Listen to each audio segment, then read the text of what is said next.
I'm Sez, I'm 30, I'm a mullet expert in Auckland who does spooky, weird shit for people.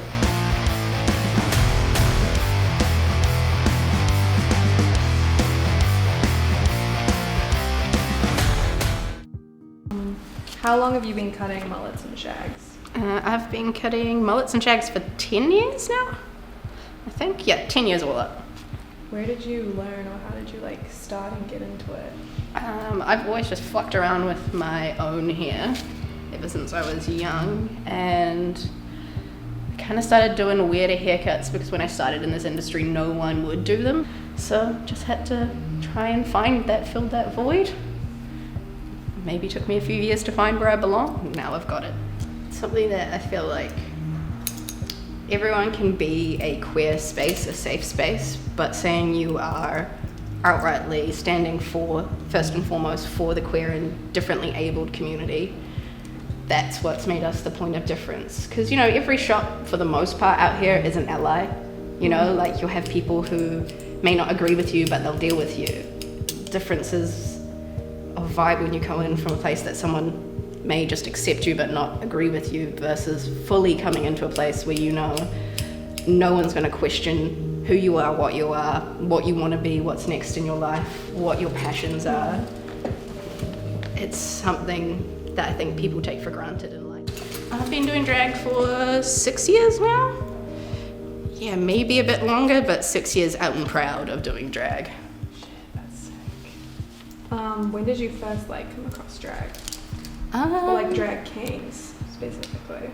It's a funny one, because once again, throughout history, drag kings have actually been around forever, just as long as drag queens. The only reason, I guess, you didn't see them as much as patriarchal views around it. But I got into drag just through my genuine love for oddities. There seems to be a lot of connection between people who love horror and weird shit and drag.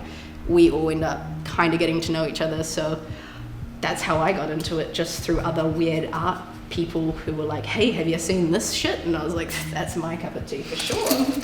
Indiana Bones helped you with your own sort of identity, self-expression?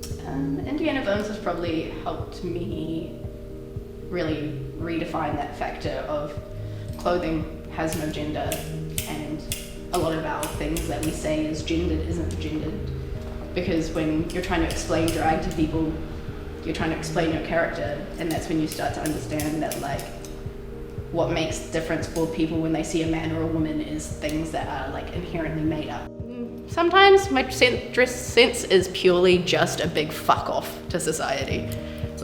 I will do big heavy eyeliner that looks like clown makeup, and when you go into a shop and a Karen walks up to me and says, why does your eye makeup look like you're a clown? I said, because life's a fucking joke, Karen, don't take it so seriously. My dress sense is just freedom.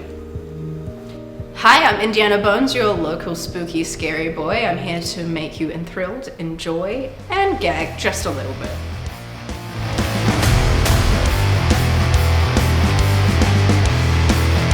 The longer you look, the gayer it gets.